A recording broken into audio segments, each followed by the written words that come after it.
হরে কৃষ্ণ। মনুষ্য জীবনের পরম উচ্চতর লক্ষ্য আধ্যাত্মিক গন্তব্যকে প্রাপ্ত করাই একাদশী তিথি সর্বব্রতের মধ্যে সর্বশ্রেষ্ঠ। এই উপবাস পালনে সর্বব্রতের পুণ্যফল প্রাপ্ত হয়। একাদশী ব্রত পালনে শ্রীহরির কৃপা লাভ হয়। এমনই এক উপবাস আসছে কিছুদিন পর। তো চলুন এইবার এই একাদশী কবে আসছে, এই দিন শুভ মুহূর্তর সময় কখন কখন।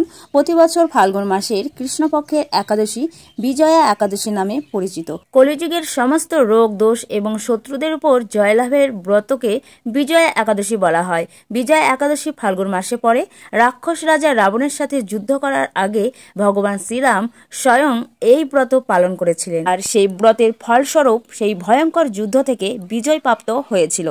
এই একাদশী বিজয়া নামে জানা যায় কারণ মনুষ্যকে সমস্ত যুদ্ধক্ষেত্র থেকে বিজয় প্রাপ্ত করার ক্ষমতা রাখে। এইবার বিজয়া একাদশী আসছে 24শে ফেব্রুয়ারি সোমবার। ফাল্গুন মাসের শুক্লপক্ষের একাদশী তিথি শুরু হবে 23শে ফেব্রুয়ারি 2025 দুপুর 1:55 শুরু হবে এবং শেষ হবে 24শে ফেব্রুয়ারি 2025 দুপুর 1:44। সূর্যোদয় থেকে পরের দিন দ্বাদশীর সূর্যোদয় পর্যন্ত উপবাস পালন করতে হয়। 24শে ফেব্রুয়ারি সোমবার ভগবান বিষ্ণুর পুজোর শুভ সময় হলো সকাল 6:51 থেকে 8:17 মধ্যে।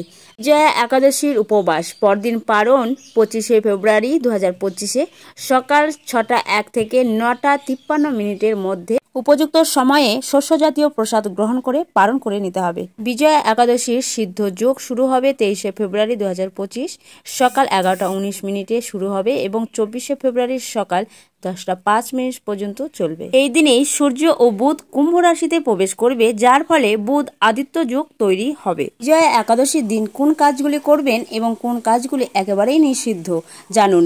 এই দিনে সূর্যোদয়ের আগে ঘুম থেকে উঠুন, পরিষ্কার শুদ্ধ বস্ত্র পরিধান করে ভগবানের কাছে যান। যদি পারেন মঙ্গল আরতি করুন কিংবা মঙ্গল আরতিতে যোগদান করুন এবং গীতা পাঠ, কীর্তন, ভগবানের হরিকথা, মাহাত্ম্য কথা অবশ্যই এদিন শ্রবণ করবেন। আর যে কাজগুলি একেবারেই একাদশী দিন করবেন না তা হলো তামসিক খাবার, পেঁয়াজ রসুন খাবেন না, পরনিন্দা পরচর্চা একেবারেই করবেন না, ক্রোধ করবেন না। এই দিন যতটা পারবেন শ্রীহরির সেবা পূজা পাঠ কীর্তনে ব্যস্ত থাকবেন। এই কৃষ্ণ মহামন্ত্র জপ করবেন বেশি বেশি করে। দুর্লভ মানব জীবন লাভ করেও এই ব্রত অনুষ্ঠান না করলে বহু জনম দুঃখে কষ্টে 84 লক্ষ জনই ভ্রমণ করতে হয়। অহংকারবশত একাদশী ব্রত ত্যাগ করলে অশেষ যম যন্ত্রণা ভোগ করতে হয়। যে ব্যক্তি এই ব্রতকে তুচ্ছ জ্ঞান করে জীবিত হয়েও সে মৃতের সমান। কেউ যদি বলে একাদশী পালনের দরকারটা কি, সে নিশ্চয়ই কুম্ভীপার্ক নরকের যাত্রী। একাদশী ব্রতে ভাগবত শ্রবণে পৃথিবী দানের ফল লাভ হয়। অনাহারে থেকে হরিনাম হরিকথা রাত্রি জাগরণে একাদশী পালন করা কর্তব্য।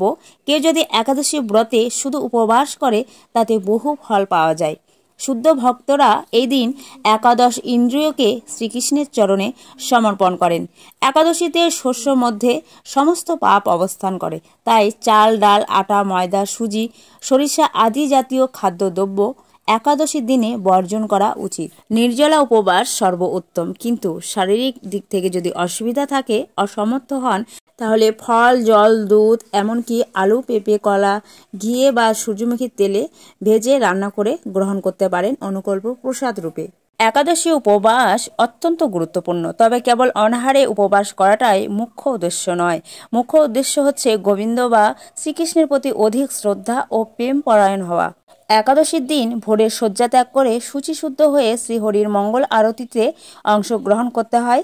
শ্রীহরির পাদপদ্মে প্রার্থনা করতে হয়, হে শ্রীকৃষ্ণ, আজ যেন এই মঙ্গলময়ী পবিত্র একাদশী সুন্দরভাবে পালন করতে পারি, আপনি আমাকে কৃপা করুন। একাদশীর দিন সংকল্প করতে হয়। একাদশীর সংকল্প মন্ত্র এখানে দেওয়া হলো, আপনারা এই মন্ত্র বলে সংকল্প করতে পারেন। যদি মন্ত্র বলতে অসুবিধা হয় তাহলে হরে কৃষ্ণ কৃষ্ণ কৃষ্ণ হরে হরে, হরে রাম রাম রাম হরে হরে বলে আপনারা সংকল্প করবেন। একাদশীর দিন যে কাজগুলি একেবারে বর্জন। একাদশীতে গায়ে তেল মাখা, সাবান মাখা, পরনিন্দা পরচর্চা, মিথ্যা ভাষণ, ক্রোধ, দিবানিন্দা, সাংসারিক আলাপ আদি বর্জনীয়। এদিন গঙ্গা আদি তীর্থে স্নান করতে হয়। মন্দির মার্জন, শ্রীহরির পূজা অর্চনা, স্তব শ্রুতি গীতা ভাগবত পাঠ আলোচনায় বেশি করে সময় অতিবাহিত করতে হয়। এই তিথিতে গোবিন্দের লীলা স্মরণ এবং তার দিব্য নাম শ্রবণ করাই হচ্ছে সর্বোত্তম। শিল প্রভুপাদ ভক্তদের একাদশীতে 25 মালা বা যথেষ্ট সময় পেলে আরও বেশি জপ করার নির্দেশ দিয়েছেন। একাদশীর দিন ক্ষৌর কর্মাদি নিষিদ্ধ। এই একাদশী ব্রত পালনে ধর্ম, অর্থ, কাম, মোক্ষ আদি বহু অনিত্য ফলের কথা উল্লেখ রয়েছে শাস্ত্রে। তবে শ্রীহরির ভক্তি বা কৃষ্ণ প্রেম লাভই এই ব্রতের পালনের মুখ্য উদ্দেশ্য। ভক্তগণ শ্রীহরির সন্তোষ বিধানের জন্যই এই ব্রত পালন করেন। বিজয়া একাদশী ব্রত অত্যন্ত কার্যকর বলে বিবেচিত হয়। বিশ্বাস করা হয় যে এর প্রভাবে শুভ ফল লাভ করেন এবং শত্রুদের উপর বিজয় লাভ করেন। বিজয়া একাদশী বিজয়ের জন্য একটি শক্তিশালী দিন। বিজয়া একাদশীকে বিশেষভাবে শক্তিশালী বলে মনে করা হয় শাস্ত্রে। বিশ্বাস করা হয় যে কেউ যদি যথাযথভাবে আচার অনুষ্ঠানের মাধ্যমে বিজয়া একাদশীর উপবাস পালন করে এবং ভগবান বিষ্ণুর উপাসনা করে, সে জীবনে সমৃদ্ধি, স্বাস্থ্য এবং জয় লাভ করবে।